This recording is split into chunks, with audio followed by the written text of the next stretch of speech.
श्रीमती सुप्रिया सुले जी।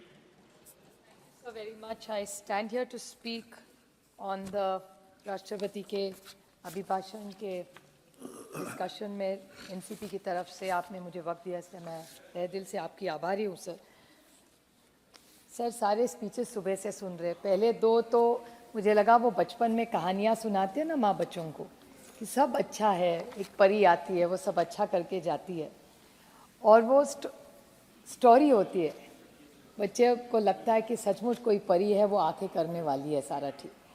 जैसे जैसे बड़े होते हैं तो पता चलता है कि इतना आइडियलिस्टिक दुनिया है नहीं, तो शायद ये ख्वाबों में रह रहे हैं।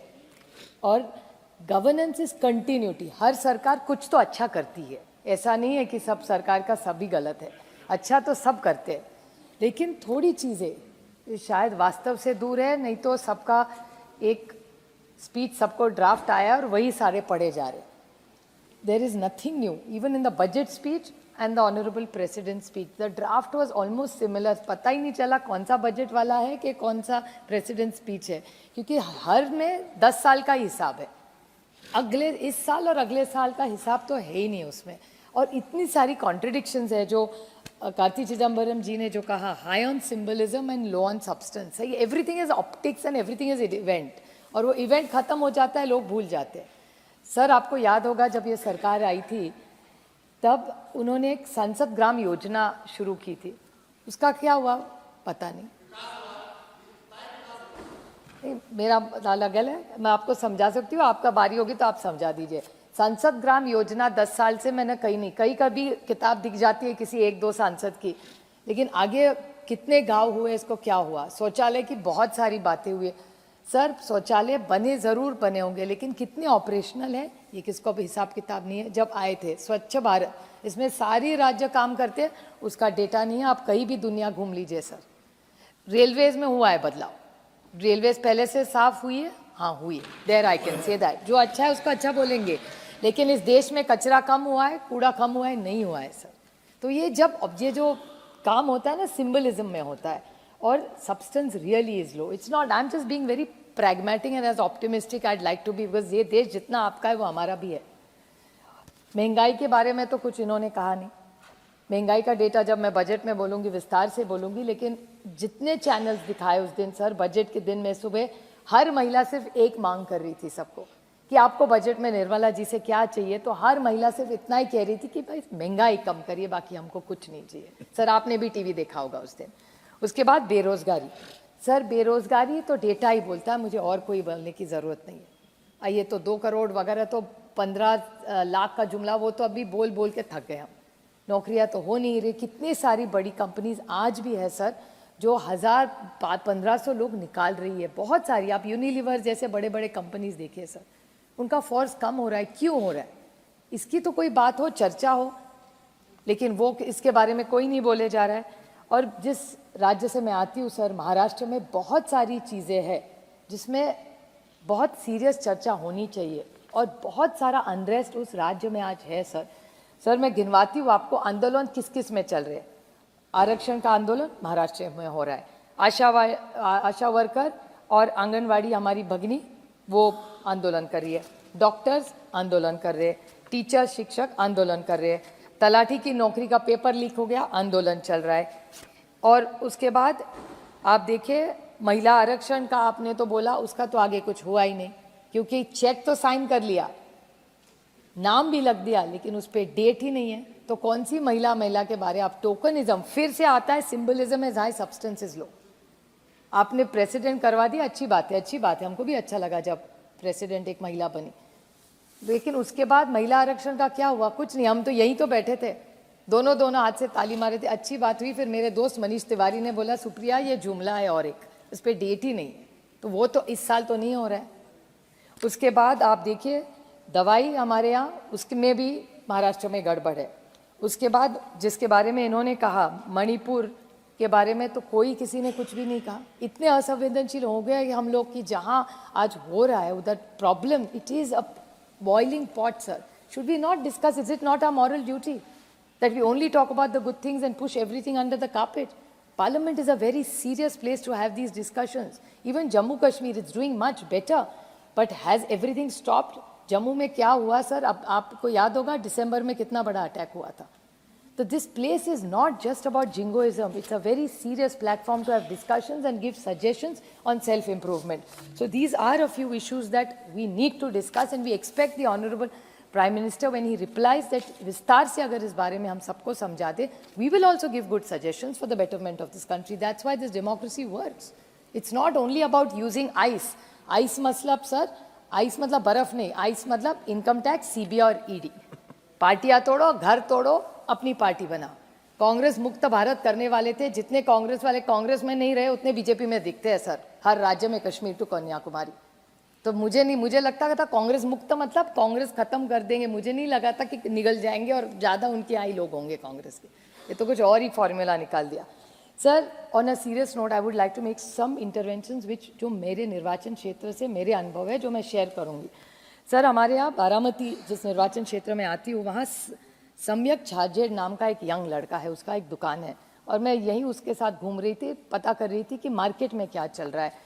अनएम्प्लॉयमेंट कम हो रहा है, महंगाई, मिडिल जो इन्वेस्टमेंट्स आ रही है उसका क्या हो रहा है, क्योंकि जो मिडिल दुकानदार है सर, उसका क्या हो रहा है, उसको कैसे पैसे मिल रहे हैं, उसका कैसा ड्रॉप हो गया है, 25-30% उसका बिजनेस कम हो रहा है. तो क्यों हो रहा है?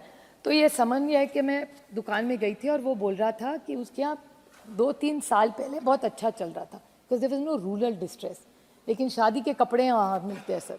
और उसने कहा 30-40% अभी धंधा कम हो गया, उसका बिजनेस कम हो गया है इस दुकान में, क्योंकि there is rural distress. Where is the rural distress? मतलब किसान को अगर पैसा नहीं मिलेगा, सब बोल रहे 6,000 रुपया. सर, 6,000 रुपया उसको मिलता है हर साल, लेकिन इसका मतलब नहीं है it has not doubled his income. जो प्याज के बारे में अमोल कोल्हे जी बोले, दूध के बारे में भी वही हाल है सर, सोयाबीन के बारे में वही हाल है. आप पैन इंडिया देख लीजिए sir, it's a very serious issue, it's an agrarian crisis. तो अगर इस सरकार को सिर्फ 6,000 रुपये से नहीं हल होने वाला, ना ये माइक्रो कुछ बोलते, पता नहीं क्या क्या बोलते हैं टेक्नोलॉजी सर, और इतनी आगे बढ़ गई है कि आर्टिफिशियल इंटेलिजेंस में ये तो सिर्फ वो नैनो फर्टिलाइजर्स में अटके. मेरे निर्वाचन क्षेत्र में माइक्रोसॉफ्ट ने आके बहुत अच्छा प्रोग्राम करा है. वो इतना सा छोटा सा चिप होता है, वो डाल देते हैं उसके, वो किसान डाल देता है और वो मोबाइल से पता चलता है कितना पानी डालना है, कितना फर्टिलाइजर डालना है. तो ये जो नैनो का बोल रहे हैं वो तो पीछे रह गया, हम तो और आगे पहुंच गए आर्टिफिशियल इंटेलिजेंस में, कनेक्टेड टू फार्मिंग सर. बहुत अच्छा उसमें काम लग रहा है, लेकिन उसको जब तक भाव नहीं मिलेगा उसका इनकम डबल कैसे होगा? प्याज का आप देख रहे पॉलिसी यू टर्न किया है. मैं तो पीयूष जी को बोल बोल के थक गई कि प्याज का एक्सपोर्ट आप मत रोकिए. वो भी इथेनॉल ने भी यू टर्न किया. थर्सडे को बोले इथेनॉल का बहुत अच्छी पॉलिसी करेंगे, एनकरेज करेंगे, फ्राइडे को बैन कर दिया. तो फिर आप वो गन्ने का किसान का क्या होगा? उसकी कैसी घर कैसे चलेगा? उसके बच्चों की फीस वो देना चाहता है, दवाई लेना चाहता है, अच्छा जीना चाहता है. डबलिंग ऑफ इनकम फार्मर्स नहीं हुआ है सर, आप डेटा चेक कर लीजिए. तो we need to discuss this, we need to address. ये जिंगोइज्म से हल नहीं होने वाले प्रॉब्लम्स. उसके बाद एसपी बघेल जी ने कहा कि सिलेंडर की उनकी बड़ी स्टोरी उन्होंने उनकी माँ की बताई, बहुत अच्छी थी वो. उन्होंने भोगा है, उनकी माँ ने भोगा है और सिलेंडर आ गया, अच्छी बात है. आप सर बताएं, मेरे निर्वाचन क्षेत्र की बात, इंदापुर में झगड़ेवाड़ी नाम का एक गाँव है. मैं हर गांव में घूमती हूँ. तब मैनाबाई नाम की एक सीनियर लेडी थी. मैंने उसको पूछा आपको सिलेंडर मिला? सेड हाँ मिला. तो उसका क्या करते हैं? ऐसे मैं नहीं यूज़ करती. मतलब क्यों नहीं आप मैनाबाई करते? से बहुत महंगा है ताई, 6,000 रुपया मुझे मिलता है, उसमें का 1,000 अगर सिलेंडर में डालूँ तो खाऊंगी क्या? बच्चों को क्या खिलाऊंगी? तो आज आप मानो या ना मानो सर, वो कह रहे थे उनके भाषण में एसपी बघेल जी कि महिलाओं को बहुत अच्छा चल रहा है. सर, आप इंडिपेंडेंट आप देख लीजिए, और मैं गवर्नमेंट को भी रिक्वेस्ट करूँगी कि आप पता करिए कितने सिलेंडर रीफिल होते हैं. उज्ज्वला योजना, the intent of the government may be very good, I am not taking it away from the government, but refill कितने होते हैं? और मैं 10 साल, इनको आदत है कि पहले क्या हुआ, अरे फिर इस हिसाब से हमारे टाइम में तो 450 रुपया था सिलेंडर का भाव, आज तो 100,000 रुपया का हो गया. तो महंगाई तो बढ़ी ना. और सो क्या हो गया फिर? और आज आप देखिए, आप आशा वर्कर के मीटिंग में चले जाइए सर, मैं खुद हर आशा वर्कर और आंगनवाड़ी सेविका, जब उनका आंदोलन चल रहा है, उनको 10 बार मिल चुकी हूँ. मैंने पूछा आप चूल्हे पे खाना पकाते हैं कि सिलेंडर से? तो आधी बोली मिक्स करती है, क्योंकि हस्बैंड भी है, दोनों मिलके करते हैं तो जल जाता है. लेकिन जो अकेली महिला है वो नहीं कर पाती सर. क्योंकि महंगाई है, आप मानो या ना मानो, यहाँ नहीं मान सकते, घर जाके आप भाभी से पूछ लीजिए, भाभी बता देगी आपको कितनी महंगाई बढ़ी है इस देश में। तो महंगाई का तो इशू है। और जो एसपी बघेल जी कह रहे थे वो थिंक है, उनका एक्सपीरियंस बड़ा अच्छा होगा, लेकिन ग्राउंड रियलिटी वैसे नहीं है। सिलेंडर का दिक्कत है, Ujjwala Yojana has not done as well as the government likes to claim it is. उसके बाद आयुष्मान भारत के बारे में बोले, again I am not taking away from the intent of the government, intent बहुत अच्छा होगा लेकिन इम्प्लीमेंट तो होना चाहिए। फिर से वो हो गया अगेन जिंगोइज्म।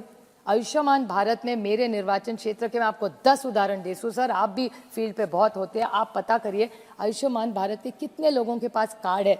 मैं आपको एक उदाहरण में बोल दूं, हमारी एक महिला है जिसका नाम ये आयुष्मान, ये पुरंदर है मेरे निर्वाचन क्षेत्र में, वो खड़द नाम का एक गाँव है, योगेश पाटिल मुझे सर मिलने आया था, उसके मदर को ब्रेन स्ट्रोक हुआ था, कुछ नहीं कर पाया वो, और उसके बाद आयुष्मान भारत का कार्ड 10 जगह गए, कहीं नहीं चला। उसके बाद गांव के सब लोगों ने पैसा इकट्ठा किया और उसका बिल भरा है सर।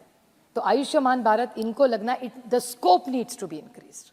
तो जस्ट 10 हॉस्पिटल करके सब नहीं होने वाला सर। और जो आप मदद कर रहे आंगनवाड़ी और आशा बहनों को, वो अच्छी बात है, उसका मैं स्वागत करती हूँ, लेकिन वो स्कोप अगर बढ़ा चाहिए। तो जो पेंशन भी देते हैं ना, नहीं तो उन महिलाओं की मांग है। आज सुबह आप याद होगा सर, क्वेश्चन आवर में क्वेश्चन था, उसमें उन्होंने सोशल सिक्योरिटी इंश्योरेंस के बारे में आज स्मृति ईरानी जी जवाब दे रही थी आंगनवाड़ी में।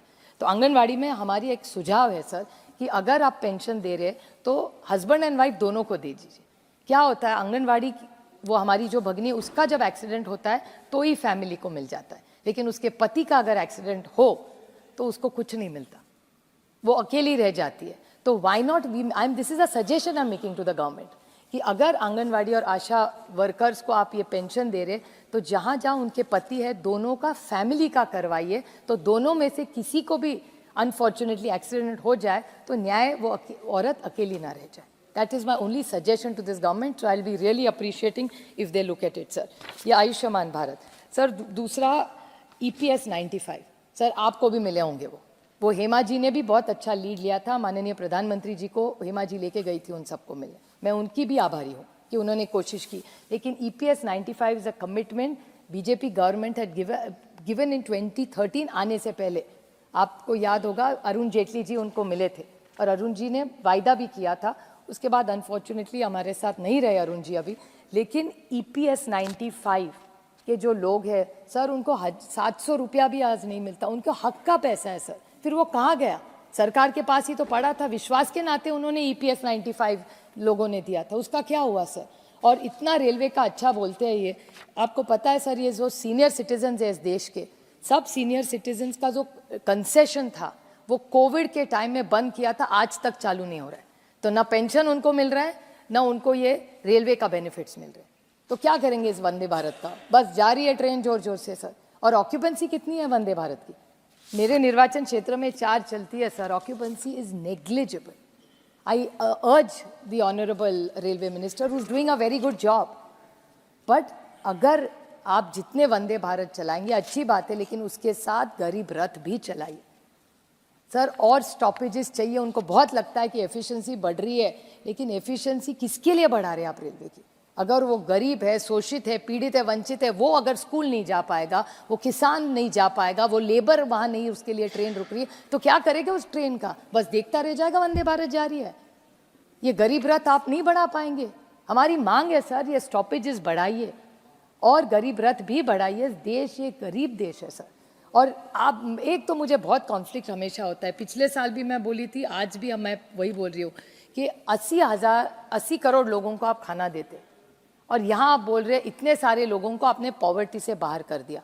तो ये नंबर क्यों नहीं बदल रहा है? अगर 80 करोड़ लोगों को कंसिस्टेंसी आप अनाज दे रहे तो then nobody has come out of poverty sir, it's a contradiction. How who has got out of poverty then if you still have to feed them sir? So there is something wrong in this number. So government must clarify where is this contradiction coming from? अनाज दे रहे अच्छी बात है, उसका स्वागत करते, लेकिन एक बार आप बोल रहे कि पॉवर्टी से बाहर बहुत सारे लोग लग रहे, so then how it doesn't match. पिछली बार भी यही नंबर था, आज इस साल भी वही नंबर है sir. So this is a contradiction, this government is full of contradiction sir. One more major point sir, हमारे महाराष्ट्र में जो अब सबसे ज़्यादा चल रहा है वो है मराठा, धनगर लिंगायत और मुस्लिम समाज के आरक्षण का विषय बहुत चल रहा है सर, बहुत लड़ाई हो रही है। और मेरे ख्याल से अभी आपके 200 एमएलए है और यहाँ 300 एमपी। सर एक सेशन बुला के अगर इन सबको न्याय देना अगर सरकार चाहे तो 1 मिनट में कर सकती, लेकिन कर नहीं रही। फिर वही आंदोलन कर देता है, फिर उनको बुलाते हैं। और कॉन्ट्रडिक्शन वहाँ भी है सर, अगेन जिंगोइज्म। मराठा समाज को उन्होंने दे दिया, फिर धनगर समाज को आपने क्यों नहीं दिया? और मराठा समाज को जो जीआर निकला है it is not getting implemented. Survey चल रहा है, सर्वे की डेडलाइन खत्म हो रही है और वो यहाँ तो आना ही चाहिए ना। It will need constitutional amendment sir. तो आरक्षण के मुद्दे ऐसे ही चले रहेंगे, गांव गांव में सर आज आंदोलन और मोर्चे लग रहे। Who will address this sir? So it's not as rosy as it looks. Every government does good work, but you have to address major issues. So these are some issues I will expect to get some clarity on. I'm not saying who will win. वो तो voter decide करता है sir, हम नहीं यहाँ decide करते। The voter is king, वो decide करेगा कौन कहाँ बैठेगा अगले time. But you have been very kind to us in the last 5 years. I'm going to speak again on the budget. Thank you. So there is one more chance for me to speak before, but I appreciate all your patience and I urge the honorable government to be very empathetic. Leadership is not just about being affirmative. You have to be decisive, which is appreciating, but you have to have empathy and you have to have compassion when you lead the country, sir. Thank you. Shri Ramesh Bidhuri ji. अध्यक्ष जी आपकी बड़ी मेहरबानी।